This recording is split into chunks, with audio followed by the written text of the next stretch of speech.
Olá, tudo bem? Eu sou a Cassiana Baceto, da Colo de Mãe, e hoje eu tô aqui com a Camila Modena, que é minha cunhada, minha comadre. Mas além de tudo isso, ela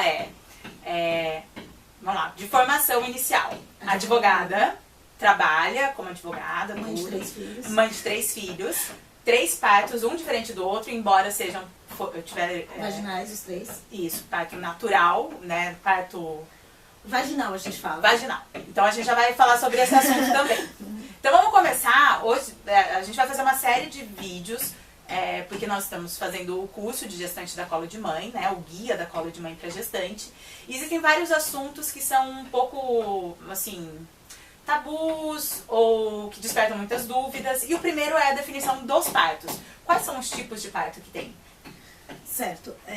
Então, Cassi, parto, na verdade, a gente fala parto vaginal e parto cesariana, que tem toda uma discussão, e eu não vou entrar no tema aí de se cesárea é parto ou não é parto, porque cesárea é uma cirurgia, mas a forma de nascimento que pode nascer é de vaginal ou cesariana.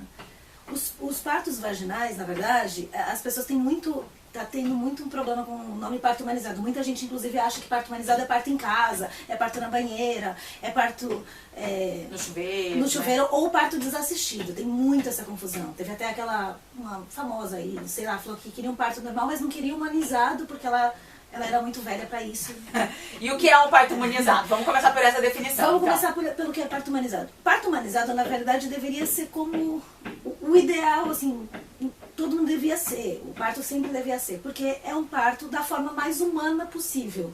No sentido, esse termo ele foi usado para o acolhimento e o reconhecimento, na verdade, que a fisiologia da mulher funciona para o parto. Senão, na verdade, nós não estaríamos aqui com essa população de mais de 7 bilhões de habitantes. Porque faz pouco tempo que a medicina se desenvolveu, exatamente. Né? E é óbvio, a cesárea é uma cirurgia genial, fantástica, maravilhosa, que ela foi feita para salvar vidas. Porque uma porcentagem de mulheres e bebês morriam no parto, então foi criada com esse propósito. E ela tem que existir mesmo, uma coisa que a gente fala muito, na verdade, o parto humanizado, a grande questão dos profissionais que trabalham com esse termo que a gente chama parto humanizado, são profissionais de saúde altamente qualificados e atualizados, principalmente aqui no Brasil. Porque se você for reparar, na verdade, o resto do mundo, assim, tirando o Brasil, assim, os países europeus, asiáticos, com maiores índices obstétricos, que a gente fala índices bons obstétricos, são índices de baixa mortalidade materna e baixa mortalidade neonatal.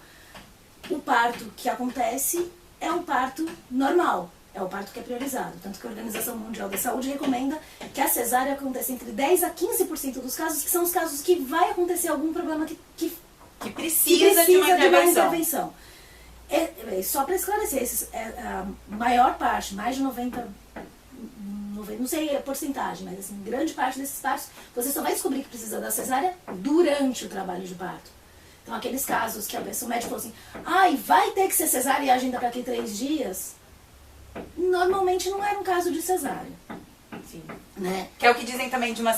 foi de emergência. Mas de emergência, mas marcou para o dia seguinte, não era emergência. Porque emergência é na hora. Emergência na hora. Tá. Então, e normalmente, assim, as cesáreas, tirando...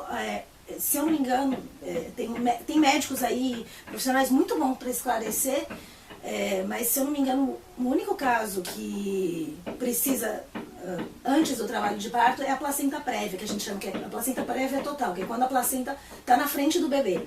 A placenta não pode nascer antes do bebê, porque senão, se ela descolar, o bebê para de receber oxigênio. E daí é um caso muito perigoso. É um caso muito grave, então assim, se eles não costumam deixar entrar em trabalho de parto.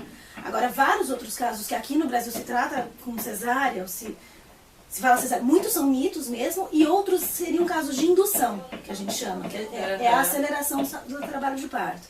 Mas então, voltando no parto humanizado, o que é o parto humanizado? É um parto que respeita a mulher.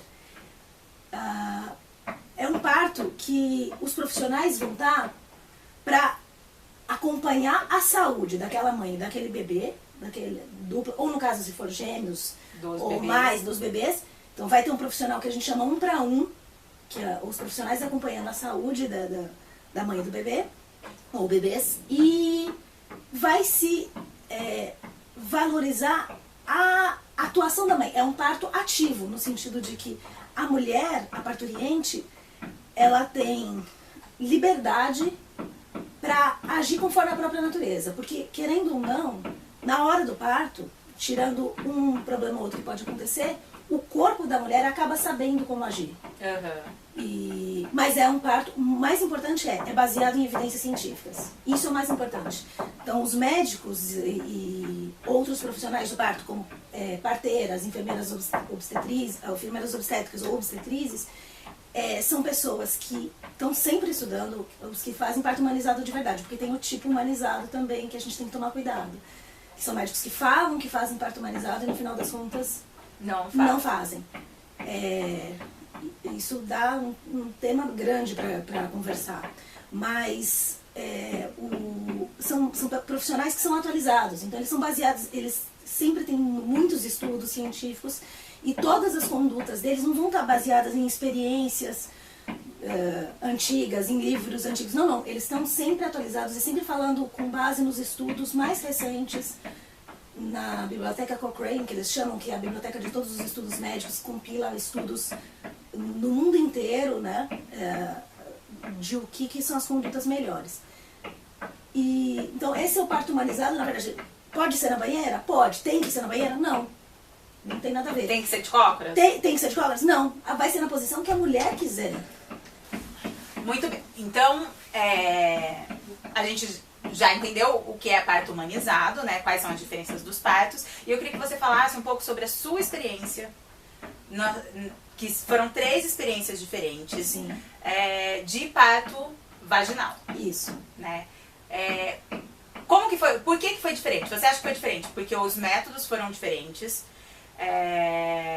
2 foram no hospital, o primeiro foi sem doula, o segundo com doula, e o último, que faz só 4 dias, a gente está entrevistando uma pessoa que acabou de parir,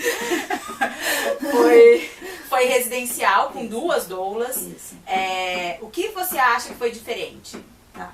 E também a experiência, né? Porque no primeiro era tudo novo, teórico, né? E muito novo. O segundo vale a experiência anterior para um parto? Toda a experiência de parto conta, né? Vou falar por mim, da questão das minhas experiências. São coisas pessoais, que cada pessoa pode ter uma vivência diferente. Sim, né? não, a vivência vai ser de cada um, independentemente do tipo de parto. E, assim, uma coisa que eu acho super importante tem umas pessoas que acham que fomenta, as ativistas do parto humanizado, na cesárea. Ninguém está julgando ninguém, na verdade, a escolha.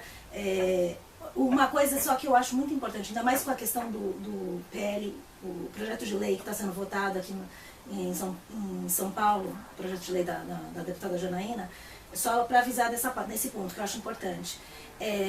Tem uma visão das pessoas cesaristas, assim, os médicos cesaristas, tem um apego bem grande, na verdade, porque para o médico é muito mais fácil ser cesárea mesmo. Por uma questão de encaixar na agenda. Encaixar na agenda, o plano paga pouco, tem várias questões aí do sistema obstétrico que nem vale a pena discutir, assim, que são questões que dá margem para muita questão. Mas, assim, o mais importante é, nenhuma que eu conheço, assim, obviamente, isso é pessoal de cada um, mas nenhuma mulher que defende o parto normal quer fazer outra mulher sofrer e nem forçar até um parto normal.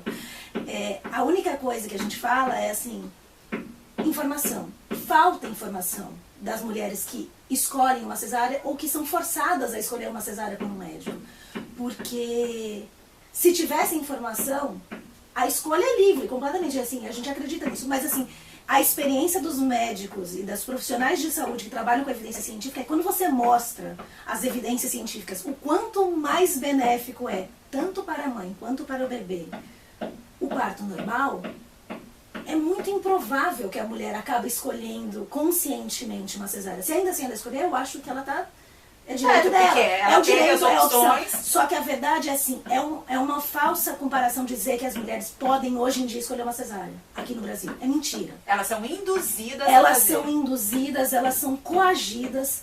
E isso tem o estudo da Fiocruz que provou isso, que mais de 70% das mulheres no começo da gestação queriam parto normal, e quando acompanhadas por médicos de planos, de convênios do sistema de saúde suplementar, que a gente chama, particular ou convênio, elas acabavam optando pela cesárea por decorrer do que aconteceu no pré-natal. Então, assim, a gente tem que saber por que aconteceu isso no pré-natal. O que forçou elas a escolherem a cesárea, sendo que isso é tão contra as evidências científicas, contra todos os estudos que existem na Organização Mundial de Saúde e em todos os outros países. Existe uma coisa que o João, né, que é o mais novo filho da Camila, ele meio que desmonta uma tese que muitos médicos dizem, né? Eu tenho uns conhecidos que eles têm, sei lá, o pai da criança tem no máximo 1,70 m, a mãe no máximo 1,60 m, e aí ela queria muito o parto normal, e você falando isso fez eu me lembrar, e aí o médico falou assim, não, esse bebê vai ser enorme, você é muito pequena, e ele nasceu com menos de 3 quilos. E o João nasceu em casa com quanto? Não, se eu for falar assim, o João, ele me ajudou, foi legal o parto dele, no sentido assim, uns 5 mitos de cesárea, eles foram desmontados no meu parto do João. Porque o primeiro, na verdade assim, eu vou começar do primeiro, já que a gente falou desse assunto, o primeiro mito é a falta de dilatação. Esse é um dos grandes mitos. Ela entrou em trabalho de parto, mas chegou lá e não teve dilatação. A verdade é que assim, se não teve dilatação é porque não esperou o tempo suficiente de dilatar. E eu vou falar do meu caso, porque foi meu terceiro filho e eu fiquei 24 horas o trabalho de parto. Só que assim, dessas 24 horas, 20 horas é o que a gente chama de latência.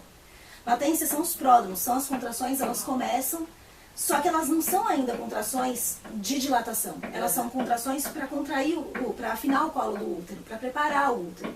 Essas, tem mulheres que são mais sensíveis, tem mulheres que sentem, tem mulheres que não. Eu senti, mesmo sendo o terceiro filho, que é uma outra questão que todo mundo... Dói, pode doer, assim, algumas mulheres não sei se tanto, mas assim, me doeu, e foram 20 horas disso. Se eu chegasse no hospital falando 20 horas, é óbvio que eles iam falar, você não teve dilatação. Eu realmente não tive dilatação nessas 20 horas. Com a bolsa estourada. Com a bolsa estourada, que daí é uma outra questão, do mito, não sei o quê. A bolsa rompeu durante a minha daí latência, o bebê, coitado, vai ficar no parto seco, vai ser um baita de um mito. Vai ser parto seco, o bebê não vai nascer porque vai perder o líquido e vai não sei o quê.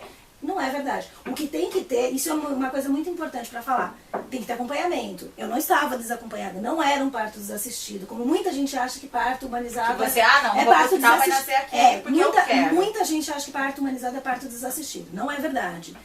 Eu posso fazer um parênteses aqui, porque uma coisa muito importante para o parto humanizado, no sentido de que o seu melhor parto para a mulher isso eu aprendi no meu curso de doula, né, e ficou comigo para sempre. A Gisele Leal, que é uma doula que eu organizo o curso que eu participei, que é o Revelando Doulas, ela sempre falava, para ter um parto humanizado, no sentido que assim, um parto melhor para a mulher e para o bebê, e baseado em evidência científica, você precisa ter três coisas. A mulher, a parturiente, ela precisa estar empoderada. A gente virou meio chavão fazer isso, mas assim, o que significa essa mulher empoderada? Ela ter informação. É a primeira coisa. A mulher precisa ter conhecimento de como funciona o seu corpo, porque a verdade é que nós, mulheres modernas, a gente, por conta de um monte de pressão da sociedade, da indústria, a gente foi esquecendo algumas coisas humanas nossas, assim, algumas particularidades. A gente foi mascarando e tentando transformar coisas para ficar do jeito que a indústria quer. Então, assim, se usa absorvente diário para neutralizar os cheiros do corpo da mulher, se usa um sabonete íntimo para tirar o cheiro, se depila completamente, um monte de coisa vai mudando. Emenda a pílula para você não perceber. E daí você não sente nem ovulação, você nem não percebe ciclo, mais as mudanças do seu ciclo, você não percebe mais as coisas, e você vai ignorando essa parte nossa que é animal, mas assim, é humana, é o que faz a gente ser a gente mesmo. Então assim, a gente foi se desconectando da gente mesmo, né? Deixando de reconhecer o que é normal, o que não é normal no nosso corpo. A gente delega essa informação para um médico. Então você vai no ginecologista 1, 2 vezes por ano e aceita tudo que ele fala, todos os exames, ele te examina, ele olha.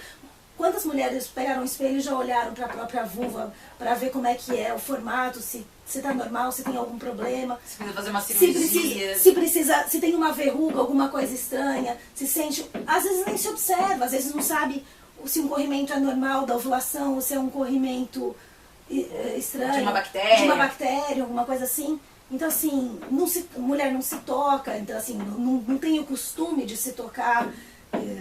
Então, assim, a gente foi se separando muito desse conhecimento, que é uma coisa muito, muito, muito importante. Eu acho, assim, você conhecer seu próprio corpo, saber quem você é, saber o que é normal no seu corpo, você sabe mais do que o médico, nesse sentido, do seu corpo. Como você é. Você deveria saber, pelo menos assim. Então, assim, se você chegar com o médico, eu tô sentindo alguma coisa errada, e o médico às vezes fala que não, ele fala assim, mas o meu corpo não funciona desse jeito. Isso devia ser importante. E essa confiança, o médico ele tá lá para uma informação, mas não para te dizer que seu corpo, assim, às vezes, tá normal quando você sabe que não tá, ou o contrário, não tá normal, você fala, não, mas o meu ciclo é sempre assim, por que vai mexer? Por que vai tomar um anticoncepcional? Não, é 27 dias, não é 28. Exatamente. E não tem nada de errado nisso.